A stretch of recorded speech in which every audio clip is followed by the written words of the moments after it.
Hey everybody, it's Jason Blaha here, and you guys know what time it is. Time to talk about current events in the online fitness community. And I had one of my subscribers link me over on social media a new video by Jeremy Ethier.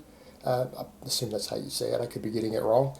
And, I reviewed a few of his videos because he is a fitness YouTuber who's up and coming. And kind of one of the points I make with him is that I don't actually dislike this guy. I do dislike most of this industry. I'm not actually bashing on this kid. The fact of the matter is I actually appreciate the fact that he takes time to read studies. I appreciate the fact that he puts together well-done presentations. A lot of the times, though, my criticism of him is the fact that he's a younger, inexperienced lifter who is giving advice to novice lifters, and a lot of the nuanced information that he puts out isn't appropriate for himself at his level of advancement as a lifter, nor for the audience who's going to be coming to him. And in fact, too much focus on some of the stuff he says is actually going to hold them back because he doesn't understand how to program it, right? He takes that information from a study, but he doesn't understand from a strength and conditioning perspective how to correctly program it, and it shows. And so I want to break that down with this tricep video. So let me put on my +5 hat of speechcraft, and let's talk about this. All right, he presented a dumbbell only video, and he's going to be doing a whole series of dumbbell only. And let's get over to the fact of the matter. You are not going to stimulate maximum hypertrophy through your entire body with dumbbells.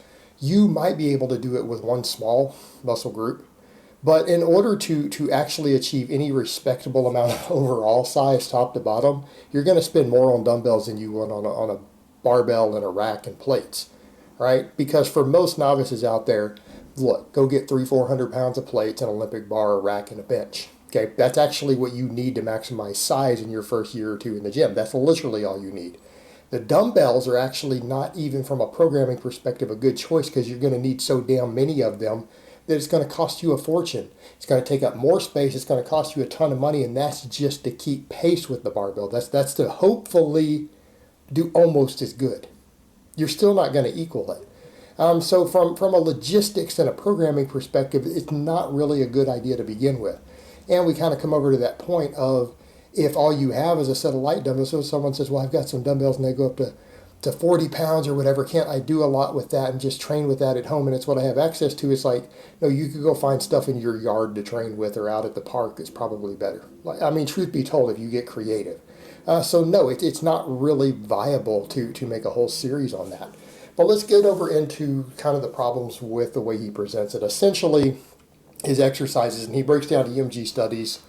And again, it's a case of looking at a study but not understanding the data or why that data presents that way. And particularly, how do you apply it in the context of a larger strength and conditioning program? Because when you're taking that stuff just in isolation, it's a problem. And he basically says, look, you need to train all three heads of the tricep. I'm not going to disagree with that. All right, that's a fair statement. There are three heads of the tricep. You have the lateral head, you have the medial head, you have the long head. They all have different functions. But he essentially has people doing a closed grip dumbbell bench press. Now, as far as that goes, that's a decent exercise. Like if someone were to say, hey, could I do this exercise as an assistance movement? I'd be like, sure, it's a good assistance exercise to your bench press. Would that be the entirety of your workout? Of course not. Number two, why do you even have a triceps workout? If you're a drug-free lifter, you're going to need to train each muscle 2 or 3 times a week, depending upon your experience level, to even maximize hypertrophy. Right? A novice is going to need to train their triceps 3 times a week. You're going to come do all these small exercises 3 times a week. How long do you plan on spending in the gym to train all these muscles? You're going to be spending more time in the gym than I do as an advanced power lifter before long. It's like, at a certain point, that's going to get ridiculous. You're not going to do a triceps workout. Because as a novice, which is going to be his entire audience, and he's still kind of a novice too, you really need to be hitting everything 3 times a week. You need to be squatting 3 times a week. You need to be benching probably 3 times a week. Let's be realistic here. And more advanced lifters can get away with twice. Tends to fall closer to your ideal frequency depending on what you're doing. I bench and do triceps twice a week as a power lifter. But I do both. I do direct tricep work because I need to. It's my weak link in my bench right now. So the point we come to, he's got that in there, and that's an okay exercise, but then he goes over to 2 separate small exercises. Well, here's a problem we're going to come to with that. You don't need to focus on multiple small heads with small exercises of any muscle ever. That's bad program design. You address your weak links. You address what needs to be addressed. And so he's doing two completely different small exercises and just throwing them in. Well, you run into an issue. You're going to run into junk volume very, very quickly.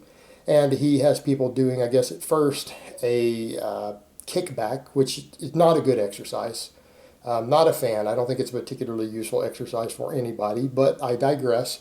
He's got a kickback at an incline. Then he has people doing a behind the head extension, right, with dumbbells on an incline, like seated back. And he says stuff like, well, oh yeah, don't lock it all the way out or don't come all the way up because you'll take tension off the triceps. But then he says it's science-based. There is no science behind continual tension. That is bro bodybuilder magazine myth. That's not actually based on science. Most real experts in biomechanics and sports physiology don't actually believe in continual tension, just for the record. That's not really believed. That's purely from the magazine bodybuilding world. Right? That is bro. That's not science-based. So he kind of emphasizes that point, which is really largely irrelevant. But the problem we have is he's already put these two different in, and let's come over to the point. If you have a weak head in a muscle, for whatever purpose, whether it's from a performance perspective, you have a weak head of your tricep that is causing you to be weak on your bench press or to hit someone on a playing field, or that you need to punch harder, right? You might need to train that head more. If it's an aesthetic weakling because you're chasing the whole aesthetics thing, which is not my bag, but I get it. Okay, fine, that's your thing. You find the weakest head of your tricep, the one that needs the most work, and you pick one exercise outside of your big lifts that puts a little bit extra emphasis on that. But this whole problem with picking multiple small lifts to do this is that you shouldn't need to do that. In other words, these smaller lifts don't work because they work that head harder. They work because they work everything else less, and therefore that's where the fatigue is, right? And that's a point that needs to be made. It's not that the lateral head of your tricep is going to get harder on this dumbbell exercise. It's not like it's getting worked harder than it's getting worked on the bench press.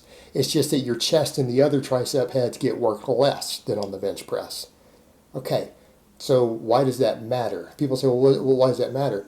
Because novice lifters don't have to worry about this. And in other words, people who are on an appropriately written program, they need to just do their big lifts and put very, very little effort into smaller exercises. The reason, when you go look at the actual research, let's go over to scientific research.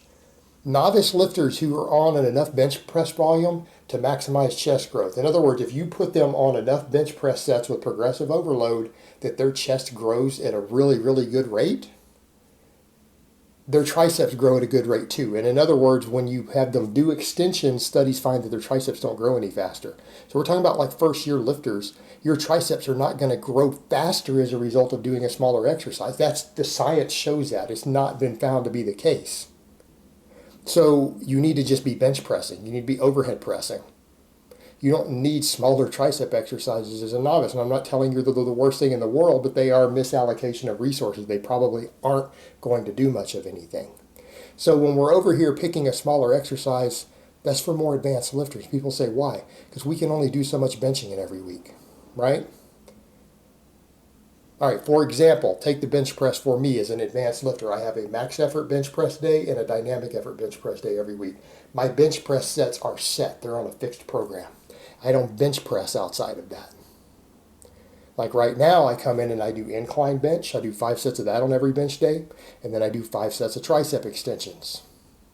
The reason I can only recover from so much volume, if I ramp up to a max on the bench and then do 5 sets of heavy incline afterwards, I can't recover from doing more chest presses.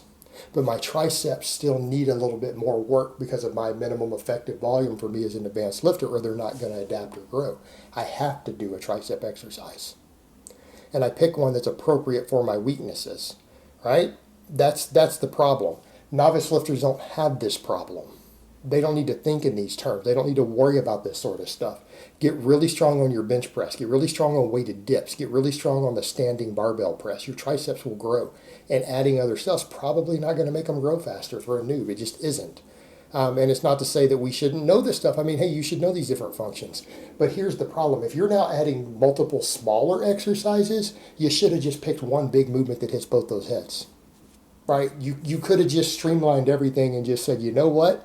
Man, my triceps need more work, but my chest needs more work too, and I want to do more than the bench press. Well, hey, go do a weighted dip. Weighted dip would have done everything that you got from those first 3 exercises all put together. Done.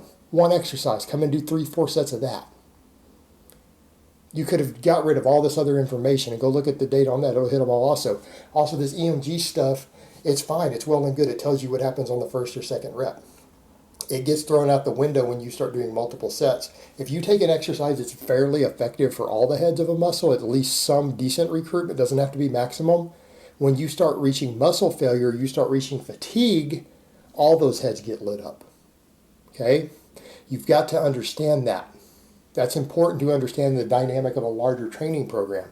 And then the same thing, he picked the final exercise. With these diamond push-ups, they show greater, when you do a diamond push-up, a greatest activation with a really close grip. It's less here and even less further out. Well, why do you think that is? Because you're using less chest. Do you know why that matters? Because your body weight stayed the same. It's common sense that that's what the study says. You don't need an EMG to tell you that. You can look at biomechanics and tell that.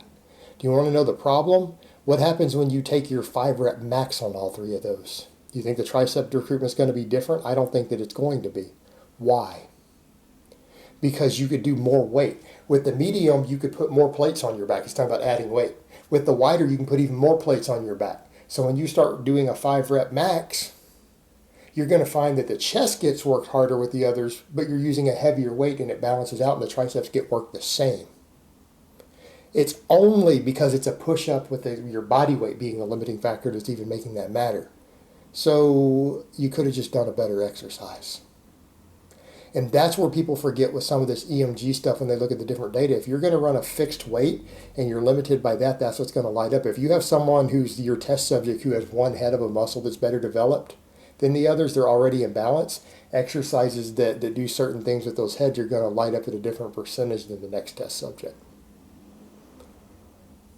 Gets a little bit confusing there. And that's the problem with taking data like that, which is interesting, and then trying to apply it into writing a program. It's not a good program. It's not a good workout. It's not a good routine. And it isn't scientific or even good strength and conditioning. It's just based upon something he saw from some studies from a younger guy who's still learning, who doesn't actually understand those studies, and he doesn't understand how to apply this in a real athlete yet.